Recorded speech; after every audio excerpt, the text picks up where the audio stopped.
you got, Flynny? Flynny! Oh! Oh! Oh! Oh! Oh! Oh! Oh! Oh!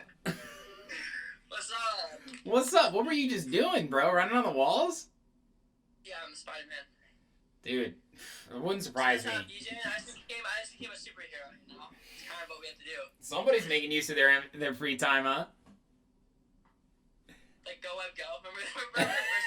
Yeah. Go, web, go. Bro, because Spider-Man was tough. Like, he's my favorite superhero, but I always felt it was actually pretty tough to, like, hit that part of your palm. You know? Is it my... Is that like you had to press it? Yeah, a little bit. Like, it was like a... like, there was like a slot. Yeah, exactly. It's right there. It's right there, bro. Like, sorry, it's clogged up. Hold on. Just one moment. Backed up. Flynn, man, I miss you so much, dude. Holy shit. I miss you too, bro. Today was a good day. Yeah? What'd you do today? Soccer. I worked out. Oh, yeah? Did the norm, I guess. Got tan a little bit, so. Yeah? Yeah, as tan as I can be. Your hair looks good right now, too. Thanks. I'm surprised you didn't tag me another ugly hair challenge. I was just about to say, are you happy that I didn't? I was like, I got tagged twice. I'm like, am I ugly? Like, No, you're not fucking ugly. I just know. Dude, look at, you see this? This is what I used to look like when I was in middle school and shit. You see the flares? Look at that. Oh, like the little wing. Yeah, you see that? It's, yeah, right there. Because my hair does the same too, because it's curly. And you like the little, like when it grows, it gets a little like. Exactly. Puffs. Yeah, I get it. I get it. Who's cutting your hair? Somebody is, because it's still pretty well kempt.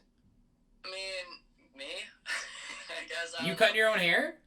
Yeah, I know how to cut hair. Shit, bro, really? Yeah, I used to cut hair in college. Flynn, how many jobs have you had / do you think you could have? How many jobs have I had to not have a real job is what you're asking. Yeah. I know you made that promise to me and Tony. You're never going to have a real job, right? No. Let's see. My first job ever working at Hollister. Yep. Only because my girlfriend worked there and I wanted to like hang out with her. Perfect. Yeah. I had that for like ever. And then I worked at Tilly's, which is just like another like PacSun, I guess. Right, so retail. Retail, you get the retail game. Retail. Cut hair for money. Not for sex. I would do people's homework, projects, finals. I'd Yeah. do it, make for some money. There's a DJ in Chicago who's I did 3 of their finals. On the entire class, I got an A, an A, and a B, I think, on their finals. Dude, I know how smart you are. I would say most people generalize your look, right? But like you're honest to God one of the most like smart people I know. Oh, thanks. I don't know if it's the ADD, bro, but you really retain information like super well. Like you have a like. Yeah. What would be a hearing version of photographic memory? Because things you hear, you do not forget. Auditory? Sounds right. Like, I mean, I can spit back some rumors, you know, some rumors and shit real quick. Dude, honestly though. What up, Isaac? Isaac, no, in school, if I went to class, I would, like, retain it. Like, I would, like, understand it like that. Yeah, It would dude. be in my head. Yeah. But the moment I didn't go to class is the moment I was like, nah, I'm just like, I don't care. But if I showed up, I wouldn't need to pay attention as long as it was just there. It's true. I know. I mean, those rumors, I've heard so many rumors about me and Sherm. I heard Sherm is actually Bigfoot. it's true. I'm Mala, I'm Spider-Man, I'm Sherm, I'm Bigfoot. Your Fisher stunt double. Dude, God, I was just talking to Dom earlier, and he was like, Yeah, I don't know what happened in April, and I was like, I don't either. Didn't I do like 6 DJ impersonations or something? And he was like, yeah, we did 2 power hours. Like the time is just like flown by. What up, Christos and Isaac? What up? Oh, we got the homies in here. Yeah. Gotta tune in for a Flynn and Sherm interview, bro. It's a fun time. John Stamos' stunt double. Is that you? That is for sure, Sherm. My boy Johnny Trucks, man. What up, John? That was a good one. What's up? Dude, he's a funny fucking guy. I need to do a live stream with him separately, but dude, Speaking of busy, bro, you just had literally, well, I know we talked about it on GLTV, but April, one of the biggest months of your life release wise, man. I'm still so proud of you. Like, you crushed it. Tried. You crushed it. What do we got here? We got, you ready? We have Gold Digger. Come on. Now, for the people that don't know about Gold Digger, that is Born Dirty's label. Born Dirty, one of the, was one of the biggest up-and-coming artists, and now has established himself as one of the best house DJs and producers in the game. How big was that for you, man? Like, I know, but, like, tell us, like, that emotional aspect of releasing on a label like that. What up, Ray? Hey, Ray. No, it was huge. I mean, like, that was a label, like, when I was, like, even just first listening and, like, getting into, like, bass, house music, that kind of stuff that I was, like, listening to on the regular. Like, I was like, oh, those tracks are so sick. Mm-hmm. Like, I tell you one time, like, when they released, like, one of their first compilations, and it was, like, Don Kong, Wednesday, Born Dirty was on there, Reeves, I don't know if you know Reeves of the Tracks the Club, and they were all in that compilation. I was like, what the fuck? Like, who's this label? Because they're all upcoming artists, like, they're coming up. And I would say, like, some of them are established, too, like, Abstract is released on the label, probably one of the biggest names on there, Born Dirty, too. But yeah, so to have that release, I think, was kind of like, fuck, like, this shit's real. I'm doing something right. Yeah, you can't, like, get to your head, because, it's only, like, a release, and, for all I know, nothing could happen after that, which, I mean, I know it's not the case, because I'm working on some other shit right now, but, to have that, I think is kind of, like, it's, like, a sign that I can do it, I guess. Absolutely, and, like, yeah.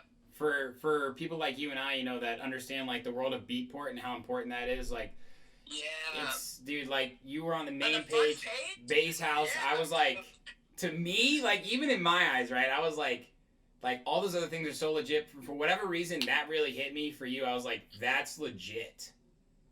Like, Flynninho on the Bass House page, it was like you, Diplo, Side Piece, like, AC Slater, and I was like, Flynn, like, this is fucking awesome.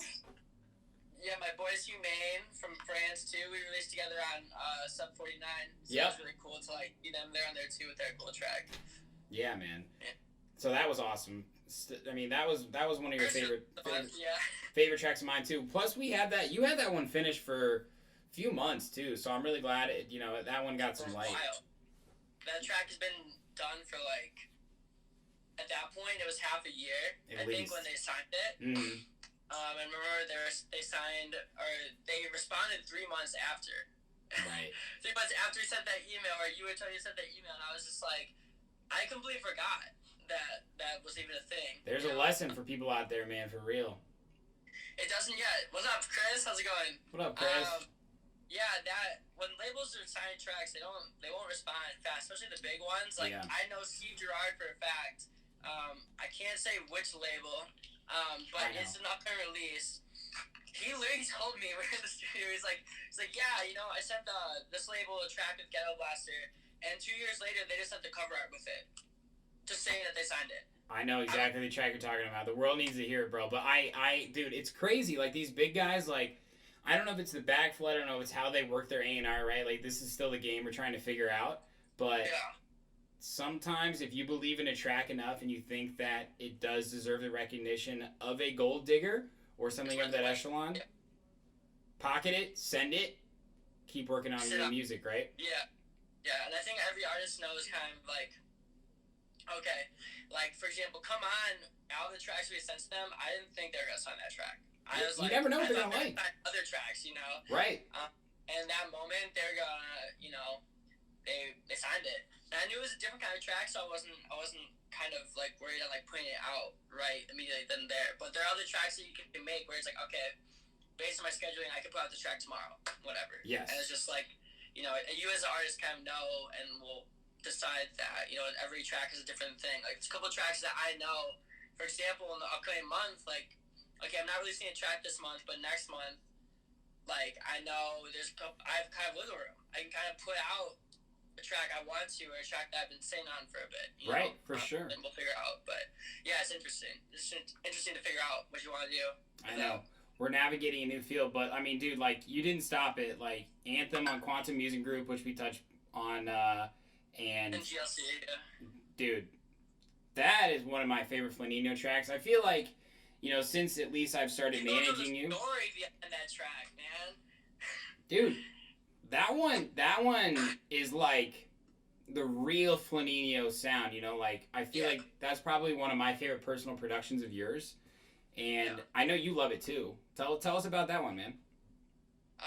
Well, Anthem was originally made for a shuffler that'll not be named. Basically, like, we had made, like, this whole, we were working with someone at the time who was going to do vocals on it. It was kind of going to be, like, a project more than just, like, a song. It's going to be, like, a project.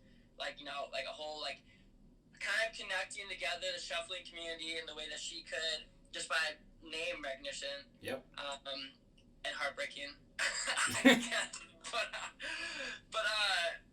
like, it was really cool to, like, all right, like, I was just, like, at that point, I was, like, I've been saying the track forever, nothing's happening, clearly. Yep. Like, I'm just gonna move on, and... Oh, you froze, you good? I'm good. You still there? You're the circle of death, yeah. No.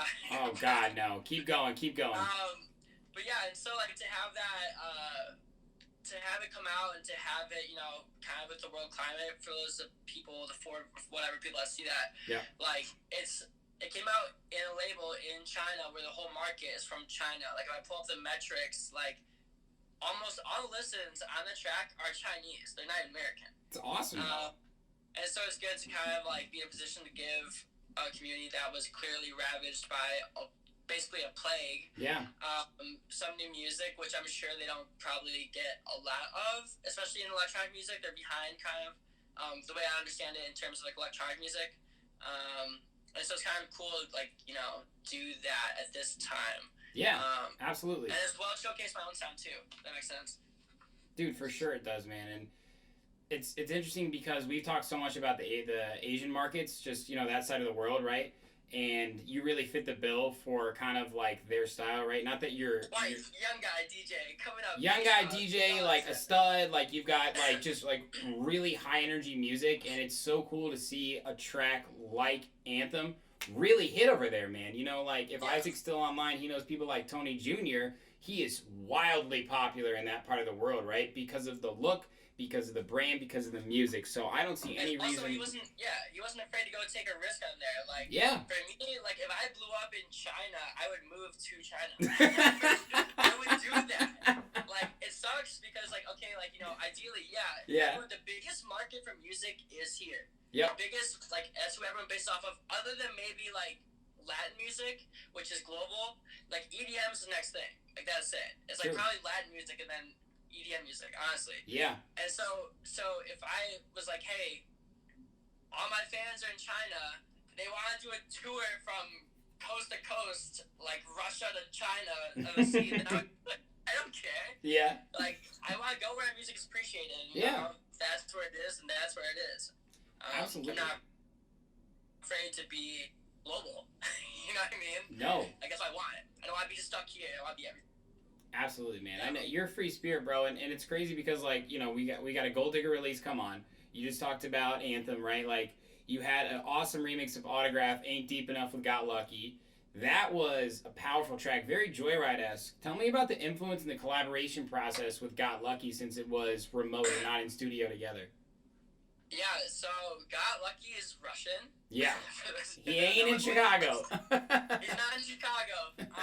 So I seen his name on, what was it? Oral Sex, like an Oral Sex release. Yeah. And I listened to his music and I was like, damn, like we have like really similar sound. So I was like, I reached out, kind of put feelers out there. And honestly, like since that point, like we've collabed on a bunch of stuff. Like him and I have that, as you see his name pop up a couple times. And I've been able to learn a lot from him because his like sound design, like his music production, like is way deeper than mine, way better than mine.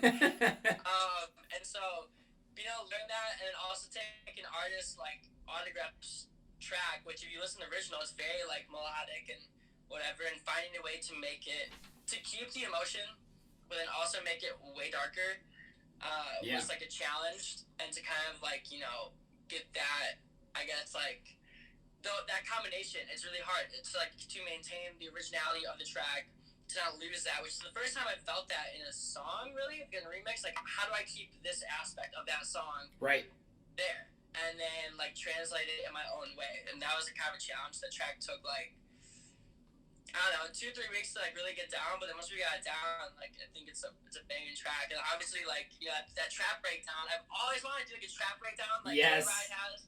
And so, we kind of like laid the groundwork. I laid the groundwork early that I wanted to do that. And then one day he just sent back a version with that, with the whole thing done. And I was like, oh, okay, sick. That's freaking amazing. Yep. So I just had my little things here and there, but it was really cool. It was really cool to do that. Obviously, like, they didn't win, but that wasn't the point. It was the point to show that we could, like, do it. And Michael Wing, or whatever. He loved it. He said he really liked it and stuff, you know. And I don't know, it's really cool to be able to be at a point now musically where I can kind of like take on those projects and do that now. Like, I'm starting to get it now. It's starting to come a lot more natural. You know. Absolutely, man. It's a true remix in my opinion. And speaking of remixes, we've had a lot of success with our Losing It remix, man. Still fucking blowing up a lot of the SoundCloud charts, man. I want to ask you. Of course, the track was so much fun, and that one did not start as a remix. That started 3 years ago. That track did not start as a remix. No, that track started as a techno track. I don't even know what it started as. I remember saying I'm gonna send this to Lee Foss. I don't think Lee Foss would like it anymore, but it was so crazy because we took a different approach, you know, from a Losing It remix, right? I felt like when we released it, it was an interesting time because Losing It was released over a year ago, right? It was so popular. It still is popular. Kind of like, you know, leveled out a little bit. People made remixes, and then we waited. And then we released it as a remix, and then it kind of got another spark. What I want to ask you about is how we actually did it on SoundCloud, right? There are so many people that say you need to be on Spotify, you need to be on Apple Music if you want to have success as an artist. I know you and I, as DJs, know that we get a lot of our shit off SoundCloud, right? Almost all of it. Almost exclusively. I don't listen to Spotify. Dude, you know, I like listen to Spotify to like kind of catch up, and it's a good background thing. But when I'm researching new music, I'm going on SoundCloud still, right? Yeah, and I think like for labels and like general consuming people that aren't like DJs. Yeah. Like, of course, go on Spotify, do whatever. The bulk of your tracks are gonna be there, but then when you have creativity, I don't think Spotify really allows like for that, just because the way it structures that you can't have unofficial remixes on there. Yep. And so that shuts out a whole like catalog of just tracks that you will never ever hear, because people are hearing tracks. What up, Sherm Mom? How's it going? Oh, Leslie Sherman's on the line. What's up? But yeah, so I think like you're neglecting a whole artist there. Like an artist like Saint Punk, who's releasing these wild bootlegs right. of like, you know, like Nirvana, and that kind of stuff. That never happens if you don't have that. Those people aren't discovered, man, on Spotify and Apple Music.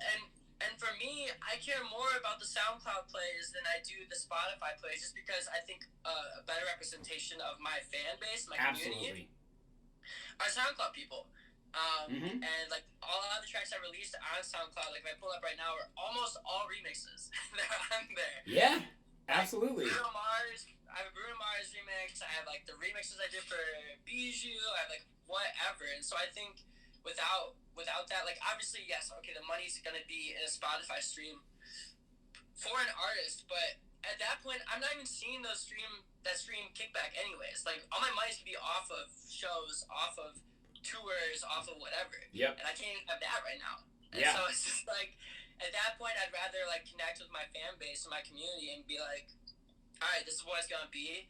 I can put something for free on there that they can download. Yes. Mine's like a gate, and that way they're getting something, I'm getting something. They're constantly getting new tracks. I'm connecting with them. Versus on Spotify, you're losing that. You're just getting like a stream. I need the streams. Leave it on repeat, whatever. Like why? Like that's not the point of it, you know. But, right. Exactly. Like you know, in me and Tony's experience, just because you have a lot of Instagram followers or a lot of Spotify plays doesn't mean that that translates to selling tickets, right?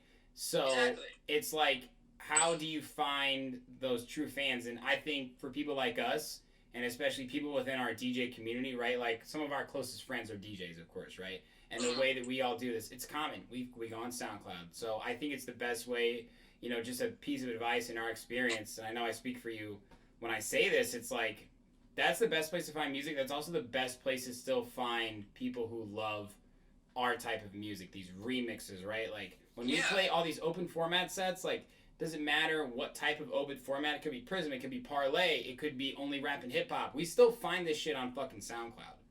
Yeah, and I'm like ripping it off SoundCloud if I can get a download. Yeah. and that's the thing. It's like, you know, you can cut that statement any way you want to. I'm sure there are DJs like never play rips, but as an artist, okay, if my stuff wasn't for free, I'd be like, okay, you have to pick between a loaf of bread and my song. Pick the loaf of bread and rip my song. Play it out. Like, I'm not gonna make you buy my song. And not be able to eat a loaf of bread. That's stupid. That's ridiculous. Like, I'm not gonna be making a shit ton of money off you by my track anyways. Flat out. This is the reality we're in. And so if you're gonna hear that and be like, oh, Flynn said to buy the bread and rip the song, and then you come out and support me, you be like, yo, that dude told me to buy the bread. He said, fuck the song. It doesn't matter. Yes. Like, that's what's gonna translate more versus, oh yeah, like I bought a song, but I was hungry for a week. Like, that's not the way this shit's supposed to be. That's not the way music is supposed to be. That's not what it's here for, especially right now, given where we're at right now in the world. It's kind of a complete opposite, you know? We all gotta love each other, man. I love that, Flynn. And I know you're one of the most valuable people in the Chicago music scene, in my opinion, because you really do wear your heart on your sleeve. You, bro. Bro, whatever, man. You like, everybody knows you, and that's for good reason, right? It's because you do, like, literally what's best for others, and I think that says a lot about you. So props to you on that. Thanks, man. I want to ask real quick, before I move on to the next question, for those that don't know, we're blowing up this project, Stop Calling Me, you and Maximo. We just released first track, Place, doing fantastic on SoundCloud. Yep. Just give me the spark notes on, you know, kind of when you and Max started this and what we can expect for the next 3 to 6 months. I think it probably the idea started like for like a collaborative like duo approach probably when we played back to back together for Klingande and Prism. I would say that's the first time where like it really was just like, okay, like we've been doing like party stuff together, but when we DJ'd together, like that was like the first time we really like DJ'd together. Like, not even thinking back, like that's like the first time we really DJ'd together, other than like Happy's or something, you know. But in a big like environment. Pressure's on. The pressure's on, and you know, Klingande said we couldn't play above 123 beats per minute, and we definitely did.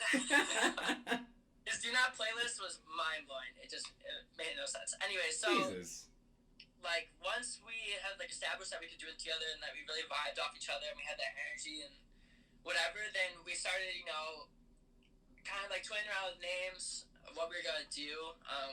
And, like, you know, if we wanted to keep our individuality, like, with our names, or we want to be a collaborative approach, but with the music that I'm making and he's making, like, it just made more sense to get a whole different brand behind it. One that's more commercial.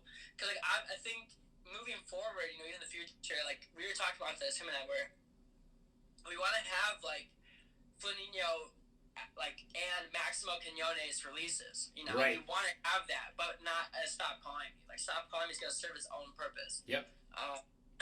Just because the music I make is so wildly different from what that's gonna be. But in the future, you missed this call. But in the future, like we are, I think within like a year, once we hit like the festival season, the next festival season, I think we're gonna have a little different approach to it, maybe. Like more like Julian Jordan-esque, Martin Garrix-esque, like festival bangers, like. Like we don't know. We're figuring out. Like but for right now, for the near future. Esque. Yeah, I love it though. For the next year or so, like we're really going down this like commercial, deep, progressive. Sorry, my phone had to notify me. You're good. Something. What up, GLD Worldwide? What up? How are you guys? I'm glad you could join. I'm glad I invited you. Perfect timing. Yeah, but I think for the next year we're pretty much going down a commercial vibe together. And I think it's really, I love the music. We call it sexy house when we're DJing. Like, I love that music. It can translate any club, any festival, any radio show, whatever. Like, that's the vibe we're going for. Yep. And then from there we can really kind of fine tune what we want to do. If you want to go harder, if you want to go softer, if you want to go live, like Key Codes is doing. Like, we could do anything. I think we're musically talented enough where we could, like, do that. Yeah. Yeah, sexy house is always a good time. And so I think, like, given what Max and I are doing, which is playing in the club the majority of the time, when the club says, I want house music, we know they don't want house music. We know they want sexy house music. Yeah, yep. And, like, that's like that. The sexy tech house, like the MK remixes, like the Rufus remixes, yes, whatever. Yes. And so I think I love that vibe. I think it's a perfect vibe for us, especially to build a brand off of, and then from there we can kind of navigate different waters if we want to. Yeah, absolutely, man. And I'm so excited about the project, and I know all this unreleased music you have coming too, and it's really interesting just from my perspective, right? Because it's so exciting building a brand with two really, really talented guys individually, and to bring you guys together, kind of like from the ground up is really exciting for the Lavender Group as a whole, man. I know for you guys too, because it's like we can really have some fun with this shit, man. Like you guys have your own individual brands. What up, Brandon? And I'm so excited to see what happens because I think you guys have the talent to make it really big. And the music will speak for itself. So I'm ready. I'm ready for Vita. I'm ready for everything else too. Vita comes out the 15th. Yes. We need to promote that. We're gonna promote that. We're gonna promote that. I got it tomorrow to promote it. Let's do it. It's game time. Yeah, it's game time. Dude. So as you know, I think a week and a half was our 2-year Facebook anniversary, and if you're a DJ, that means it's real, right? Is it really? I know exactly when we became friends on Facebook. I love that. That was actually really funny, and it's so funny. It comes up all the time on the podcast where I feel like, you grow up with people from your hometown, you go to college with people, you play soccer with people, right? And you feel that you have a strong connection with them, and although you might in that point in time in your life, it's only until you really have decided what you want to do for the rest of your life and you find yourself aligned with those types of people. So I feel like over the course of 2 years with you, man, like you've become one of my closest friends for so many different reasons. Yeah. And it's just so crazy because like 2 years ago, we just had met and we were in competition with each other for the Spring Awakening competition to play on the main stage, right? Yeah. And I remember asking James Estrada, I was like, dude, who's this Flynninho guy, man? This guy's got thousands of votes. How did you pronounce it? How did you pronounce it the first time you saw that name? I love soccer, so I did say it right. I said Flynn. You probably knew, yeah. I knew. I knew it was, everybody says Flynninho. But I remember asking James, like, dude, I'm trying to win this competition, man. I got to get top 10 just to be considered. But this guy, Flynn, has got, like, 500 more votes than most people. And he goes, Flynn's got clout. And that was the first time I'd really heard, like, clout. And I was like, Flynn's got clout? What does that mean? Oh my god, that's the opposite of what I think I have. I'm like the least cloudy person. I'm like cloudy with a chance of meatballs. I like cloudy with a chance of meatballs. I like that. That's good. But it is so crazy. You know what the best part about it is you and I both worked so hard. We tied for runner up. We got thrown in that Facebook group with so many other people that are still our very good friends. Shout out Brothers Keeper. So many other people. Tista, yeah, man. Exactly. So like it's a small world, and like I felt like that people who went into that competition have really, really continued to increase our strive. And that's my question is like since then, Flynn, in the last 2 years, like what have been some of the biggest progressions you think you've made as an artist or personally, or maybe some things you've learned as well?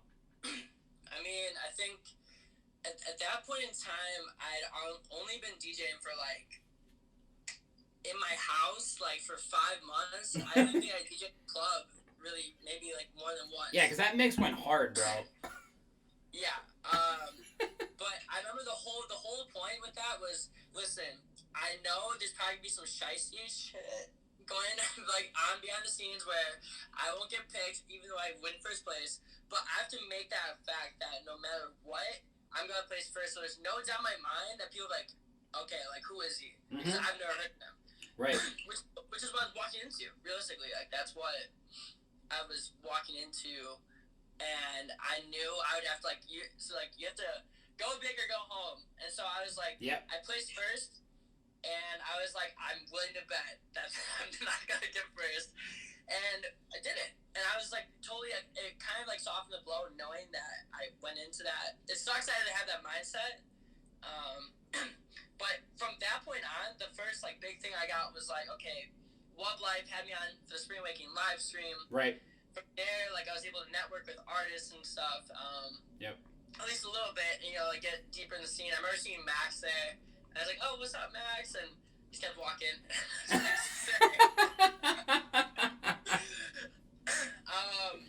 But yeah, I mean, from there, like, that was that kind of, like, opened the door. And then, we had the Be Nice residency. And then after that, it was pretty much the next big one would be, like, Parlay with Max. We had that. They opened the door for Prism. Yep. What up, Gianni? How's it going, bro? Gianni! I'm verified now. What's up? What's up with that verification?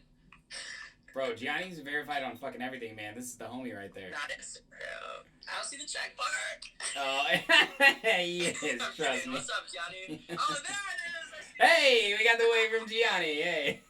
But yeah, so I think, having Parlay and then Prism, and then from that point on, like, the next one would be, like, Valentino Con at Concord. Right. I skipped, like, Spring Awakening. Is this the bad haircut video chat? Oh, my God. Yes, it is, Gianni. Yes, fine, Gianni. Jesus. There you go. You happy? Mine looks like a little, like, quiff. I don't know what that is, a quiff. Flynn, you look good. Johnny, goddammit. Johnny's a savage out here. He is. Legend. But no, so like Spring Awakening, North Coast, the festivals and stuff, and then, Concord, and then like the big Concord shows. Playing sold out shows for me, playing 2 sold shows, and within the first 30 minutes, it's wall to wall. Yep. Is insane for any artist. Like any artist, you're just like, what the fuck? I'm like nervous up there, but don't forget your Chance the Rapper. Like like you've played massive shows. Really big shows for like Chicago, especially like game put on Chicago, like Chance the Rapper in Chicago, like at Prism. Yep. It's just like, okay, like what is happening? Like, and I hope Chance isn't watching, but he wasn't really that nice. But either way, I was still a blast playing. Dude, that just shows you diversity, though, bro. Like, listen to how many people you just listed off, right? Like, I've seen you play open format rap. I've seen you play, direct support for Benzie. I've seen you, like, crush, like, an opening deep house set at Parlay. So, from my perspective, man, how I've seen you grow over the past 2 years is, like, always staying true to yourself, really improving. Or, I mean, dude, I'll be straight up with you, Flynn. I remember when I had you on the podcast, and you came over to my apartment, right? And how much have I fucking improved on the podcast, right? Oh, yeah, we both have, yeah. We both have, right?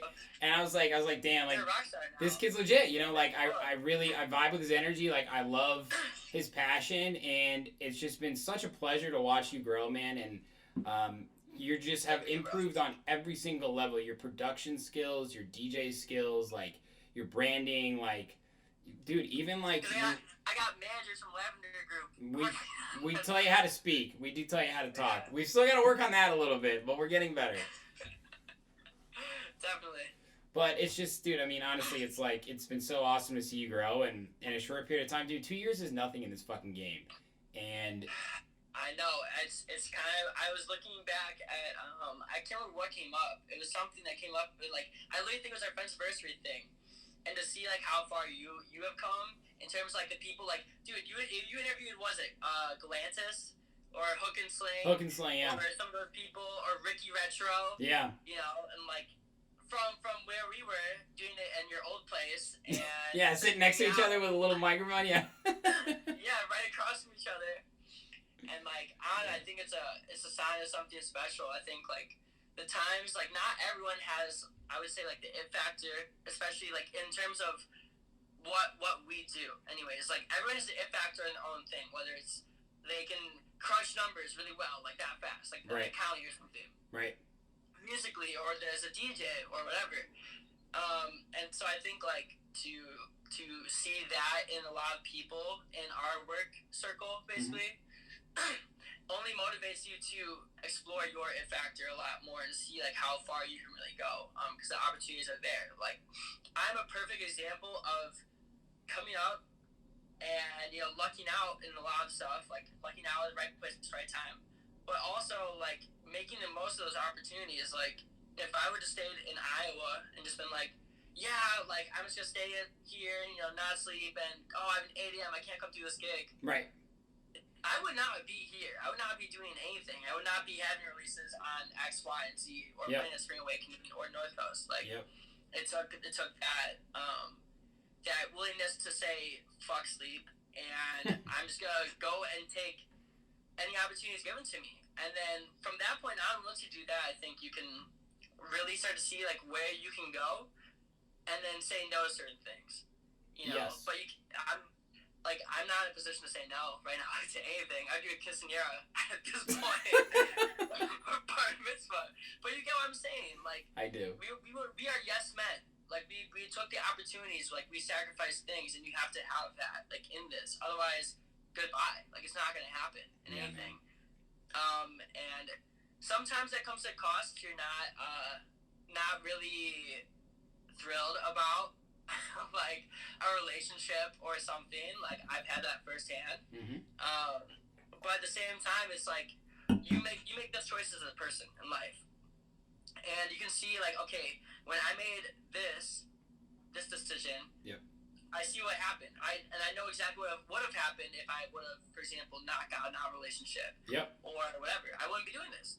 It'd just be it, because that's not where it was gonna go.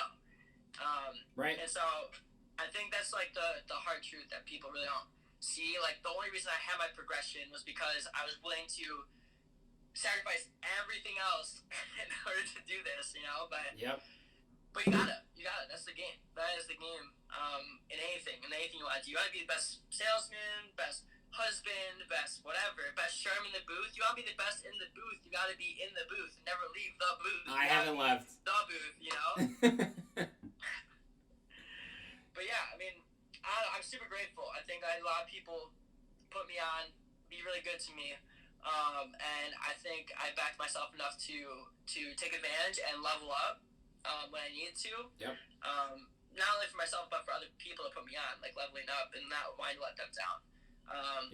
And so I hope I keep that going. Hope I can pop up and out of here, you know, and see where it goes, I guess, you know. But just gotta be a good dude first at the end of the day, and just have a good head of your shoulders. And luckily, I think that having you and what up, Raj? Having you, having Max, having Tony, you know, that circle, is really what allows that to happen. Because I think a lot of it could have gotten to my head, if I wasn't careful. And you see that. You see it with a bunch of DJs who are like, I made it, I'm the shit. And then a year later, like, they're like, yo, man, can I get a gig, please? Like, I need something. Man. You know? It's a vicious cycle. There's a lot to unpack there. I'm sorry. I asked you a really deep question, so I'm not, I think that answer was extremely justified, so don't you worry about that. I'm never out of the booth either, so you know I'm always thinking deep, man. It's just my style. It's just my style, man. It's like, even when we just hang out, right? Like, I'm not interviewing people, but I'm just like, I'm genuinely interested in understanding, like, what they care about. And you have probably, without a doubt, been the easiest person I've ever had to get to know. Not had to, but because I can't stop talking. That's why. That too, but hey, there he is. There's Tony. Oh, what up, Mr. Shaw? Tony, we were just talking shit about you.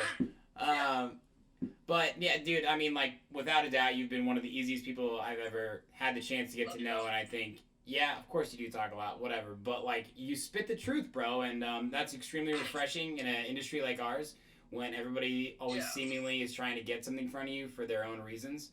So, you know, I got so much love and respect for you, man, and it's a pleasure to work with you every single day and think about your future and your goals, so... I think, you know, for a lot of artists, like, I wish I would have had the truth said to me earlier. I think I could have, even though it's only been 2 years, I still could have avoided shit that held me back. That was just a circle. And so I think, like, with everyone that I talk to and communicate to, like, I just try to be not, like, a dick, but blunt. Like, I'm just blunt and honest because I don't want to put people in the runaround. Like, I'm like, hey, like, this is what it requires you to do, and that's the way it is. There's nothing around that, and so I'm not going to BS you and be like, well, you can work both, you can do whatever. Like, realistically, no. It's probably not going to be that way. Yeah, bro. And I know that a lot of people have dreams out there and have the ability to even pursue those dreams. They do. Like, they just don't back themselves or don't realize the amount of sacrifice that comes with it. And when they do, that's when they get scared away and they're like, okay, hey, like, maybe this isn't for me. Maybe I'm going to settle down. Maybe I'm going to get the job. Like, those... Like, people don't acknowledge that part, and they won't tell you the shitty part of what we do. But you have to. I think it's important because then the bad parts aren't gonna be that bad. Like when I know, like, hey, this is what's gonna happen. Like, I know what's gonna happen. Flynn talks about this. Like, it's probably gonna happen. So when it does, you're like, oh, like I was hoping it was wrong, but it's right. Yeah. You know what I mean? Like, not that I know everything, but I know I've been rude enough times to know how it's gonna be. But you know, I think my phone is charging. Shaw, come on, bro. I think we're sideways. You missed earlier. Yeah. At the end of the day, you know, like, I would just want people to have the ability to succeed. So any way I can enable that, I will, even if it's not what they want to hear. And I think that's important. I don't think we, as industry people who are already labeled as sleazy and whatever, like, help each other out enough in that way. Yes. And I think it's important. It's a culture that I know you, myself, Max, you know, people like Shaw in the comments, like Marquis, like, it's a culture that we are changing to make it more accessible, to have everything you want until this Corona stuff happened. You know, I don't know what the world's gonna look like after. Right, like, you can be a DJ full time. Like, you can do this shit. Like, it's not just something like, I mean, dude, Mr. Shaw is the perfect person to be in the comments right now. He had such similar story, you know, as like growing up as like an Indian kid, like in a Chicago suburb, right? Like, trying to prove that point to not only your parents, your friends, your family, but to yourself, right? Because we're still, even with the DJ culture coming more mainstream, there are still so many aspects of it that people doubt us for trying to choose this lane. And it's tough with a lot of doubters out there, man, but it is the people that you're talking about that we all help each other, because it's possible, man. Like, we can do this shit. You can raise a family. You can, you know, like, build a future. You can have a career in music as a DJ. Take the people who have kids. Dude. Raising their kids. There's money. We know so many dope homies that are awesome and really talented DJs that are, like, awesome dads. Yeah. Like, literally take, like, anyone you want. Like, there's so many DJs who have kids. They're like, yeah, I just do this full time, and I just get back home early and whatever. Like, that's just, you can do it, but people think you can't because of X, Y, Z, or they don't realize the hardship that is going to come with that. Yeah, man. So, I don't know. I think it's something I've been trying to change, coming through, being transparent, and, you know, I don't think I hide from that. I'm a very big motivator, but I also attach all my motivations. But it requires hard work, and hard work, and hard work, and hard work, and hard work. Like, that's the only thing it requires, is putting in the work and understanding that sacrifices are gonna and need to happen, or for you to succeed at the highest level you can. Or realizing, hey, I don't want to sacrifice this stuff. I'm gonna pick a different thing, and then going, which is completely fine. That's totally okay. You just gotta figure out what's gonna be best for you. To me, that's the way I see it. But yeah, dude, that's some real shit right there, Flynn. This is why I love talking to you. This is why I love you. This is why I wanted to have you on today. It's always just real shit with you, man, and that's why I got so much respect for you as well. So, Gianni's question: will we DJ again in 2020? Gianni, that's a good question. I think I don't think. It's so hard to say, man. I don't know about festivals, you know. Like, I think we'll be at Prism before 2020 is over for sure. Radius as well, but I don't know about the scale of something like Lollapalooza. So we'll just have to see. Like, Gianni's just said, only time will tell. And this shit changes day by day, right? And everybody's got an opinion, so we'll see.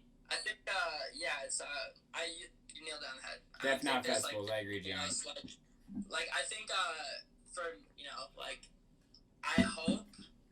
hope to God I do not have to get another job with this. Another real job? It might just be something, or it might just, I know I've been talking to figure out different ways to navigate the music world within this right now, whether it's ghosting for people, or whether it's making mixes for clubs, or whatever. So I think a lot of DJs are going to have to get really creative here to figure out how they can still DJ and make money off of it. Time to make OnlyFans.com. I'm down. All right, you're going to have to show some nipples, though, Flynn. Hey, I have tiny nips. I don't know if to do that. You're going to have to get your nipples pierced, too, or some shit like that, man. I don't even think I can hang a nipple piercing off of it. You're afraid of nothing. You going to get more tattoos soon, or what?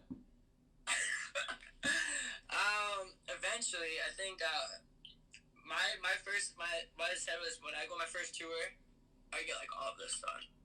Can we get a tattoo together? Can you not tell Maya? I've been hinting at this for a while, bro. Are you getting a tattoo? I can't think of anything, so I don't know if it's worth it, but... Well, I don't want to tell Maya. I got a good feeling I'm going to be with you, and you're going to be like, this is it. It's going to happen right now, and I'm going to be like, We yeah. can get matching tattoos. Okay, cool. I'll get to Stop Calling Me tattoo, and when Max is sick, I can fill in. Yeah, that way, this is the ringtone part of Stop Calling Me. Yes. Oh, man. Dude, it's been such a pleasure catching up with you, Flynn. Me too. You know, it's always great, especially catching up with someone who I'm so close with. So I'm glad you're doing well. I know you're doing well. And the world needs to know you're still on fucking fire. You're still Flynninho, man, and you're still turning up, baby. Yeah, I think we're gonna have to talk about releases in the next week or so. But I'm planning on having a release probably this in May. So beginning of June, hopefully. There's a rumor that they said no tats. That's my dad. I can't get buried in a Jewish cemetery if I get tattoos, so. Hey, we'll go to the temple. He's got some chutzpah. He's got some balls. He's ready some to go. Chutzpah. Nice. Chutzpah. Like a frog in your throat. Was a short Jewish woman named Faye. Okay, I know all about the temple. I was going to bar mitzvah at 13. Nice. Yeah, he's got some chutzpah. It's hilarious. But yeah, release probably beginning of June, middle of June. There's a rumor that the bars are gonna reopen the 23rd of June, supposedly. Well, my birthday is June 29th. It's the same day as Ray, so let's plan to party then at least. Yeah, let's plan the party. Chicago. Chicago. Yo, Chicago, Flynn! Flynn, I also just realized it's almost because of you that I have a Chicago accent too. What, me? Bro, you do. Do I have a Chicago accent? Yes.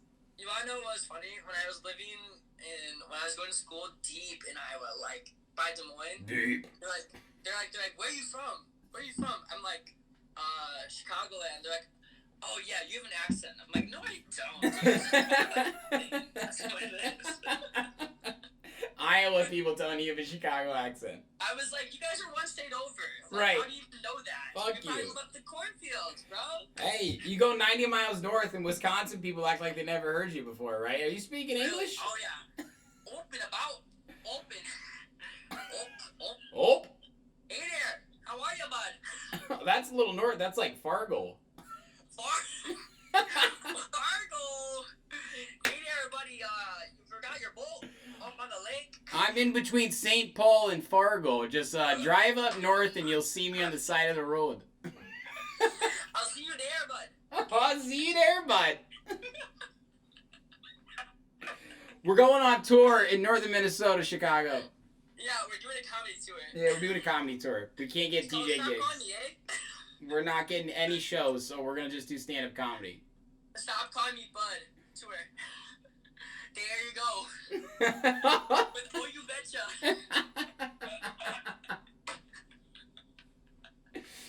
Wow. Oh my god, I haven't laughed like that since Nam, bro. This is why we do... Oh, yeah? You making fun of my hat, then? Your what? Your hat? Yeah. Oh, Oh, but don't you bring up my granddaddy's times in Nam. Oh my God, it's Steingold. You're a Steingold. I had a Steingold in my family. I'm a Wisconsin Jew. Oh, we were the Detroit and Cleveland Jews. Oh yeah? Yeah. You know, Jews are everywhere. There was some competition up around the lake. Let me tell you. Between my grandpa, Stan Yates, also Stan Yasinowski. Yeah.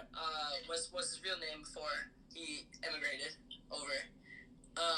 Wow. Sam. I need to set up another interview with you then to talk about your family heritage. You should interview Stan, bro. He's in Oak Park. That dude has some stories. He's like, yeah, like I was in Mexico and I was thumb wrestling like a luchador, and then I met your grandma, and then now we're in Chicago doing wetland initiatives. I'm a librarian. Like, what? Do I hear a future movie? Yes.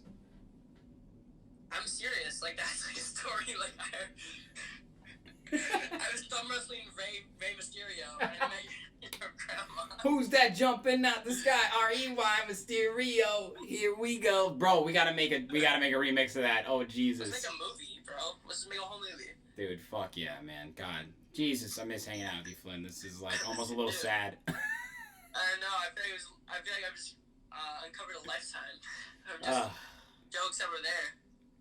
They'll always be there, man. Dude, it was so good to catch up with you, brother. You too. And to everybody tuned in, love y'all. Yeah, we had a lot of people jump in and out, man. Yeah, stay safe. Coronavirus, I know, is taking a toll on a lot of people. But we will all get through. We just have to help each other out and stay positive as we can. I'm not saying don't be depressed, because I've been depressed through this, but remember that you have people you can rely on still, even if you can't physically see them. I think it's important. Absolutely, brother. Well said, Flynny. Well, props to you, man. Alpha, hottest month, release-wise in April. We're coming into another great month. I know this is going to be a great year for you, regardless of what happens in the music industry. So we have a release in November. So, 2 releases and release EP. I know, and that's going to come like before we know it too, isn't it? The clubs will be very open by then, hopefully. Dude, blessing in disguise. You're right. Fuck yeah. It's all for the album. That's what it's for. Yes. Hell yeah. Well, I'll talk to you soon, my man. Thanks so much for taking some time again. I appreciate it. All right. Love y'all. Peace, guys. Thanks for tuning in.